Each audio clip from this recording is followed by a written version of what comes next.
The story of Eusebio begins far from the grand stadiums of Europe in the dusty streets of Lourenço Marques, modern-day Maputo, Mozambique. Born on January 25, 1942, into a poor neighborhood during Portuguese colonial rule, Eusebio da Silva Ferreira grew up in a world where opportunity was scarce, but dreams were limitless. His father died when he was still a child, leaving his mother to raise a large family under difficult conditions. Life was not easy. There was no luxury, no safety net, just survival. But in the middle of those struggles, young Eusebio found something that gave him purpose. A ball at his feet, an open space to run. He didn't play on manicured fields, he played barefoot, on rough ground with makeshift goals and endless imagination. What he lacked in resources, he made up for with raw ability. Speed came naturally to him, explosive, almost effortless. And then there was his shot, powerful, precise, unstoppable, even at a young age. It didn't take long for people to notice. There was something different about him. As a teenager, Eusebio joined a local club called Sporting Lourenço Marques, an affiliate of Sporting CP. But fate had other plans. In the early 1960s, talent scouts began searching Africa for players who could make an impact in European football. One of those scouts discovered Eusebio, and what followed would change his life forever. In 1961, he was secretly signed by SL Benfica and taken to Lisbon. The move was so discreet that it became part of football folklore, designed to avoid rival clubs trying to steal him away. Arriving in Portugal was like stepping into another world. The pace was faster, the expectations higher, the spotlight brighter. But Eusebio didn't shrink under pressure. He rose. Almost immediately, he became a sensation. His combination of speed, strength, and finishing ability was unlike anything defenders had seen. He could outrun them, outmuscle them, and outthink them, all in the same play. But beyond the physical gifts, there was a quiet determination, a hunger that came from his upbringing. Then came 1962. In the European Cup final against Real Madrid, Eusebio announced himself to the world.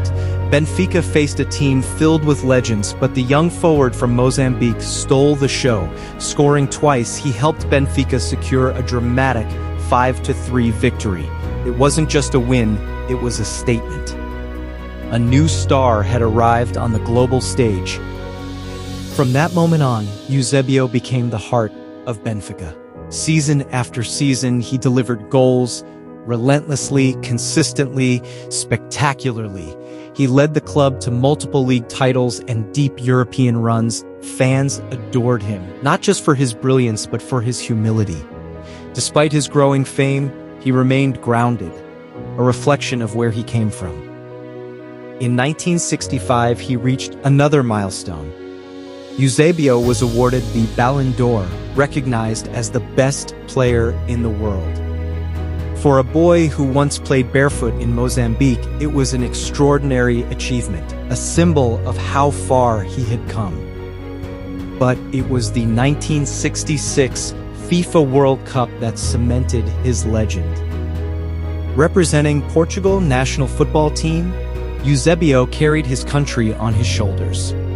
Portugal wasn't considered a favorite, but with Eusebio leading the attack, they became unstoppable. Match after match, he delivered.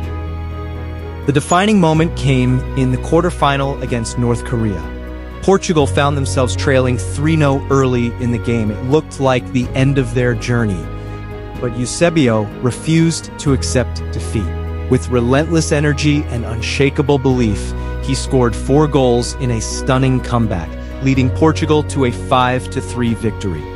It remains one of the greatest individual performances in World Cup history. He finished the tournament as the top scorer, winning the Golden Boot, and led Portugal to a 3rd-place finish, their best ever at the time. More than the statistics, it was the way he played, with passion, pride, and purpose, that captured the world's imagination. Throughout his career, Eusebio became known as the Black Panther, a nickname that captured his speed, agility, and lethal precision. But beyond the nickname was a man who carried himself with dignity. He played with joy, with respect for the game, and with a deep connection to his roots.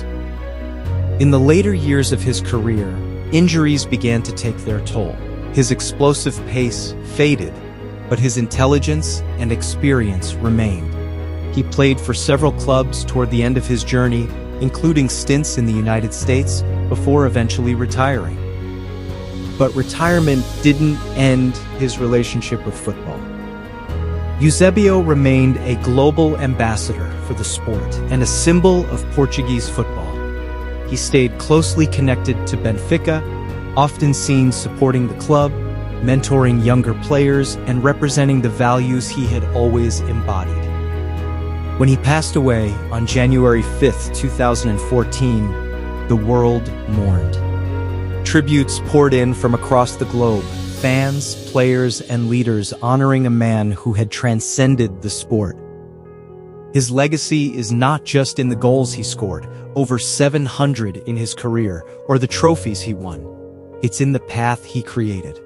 A young boy from Africa who rose to become one of football's greatest icons. A player who showed that talent can come from anywhere and greatness belongs to those who dare to pursue it. Eusebio didn't just play football, he inspired it. From the dusty streets of Mozambique to the grandest stages in Europe and the world, his journey remains one of the most powerful stories in sports history. A story of resilience, brilliance, and the unbreakable spirit of a legend.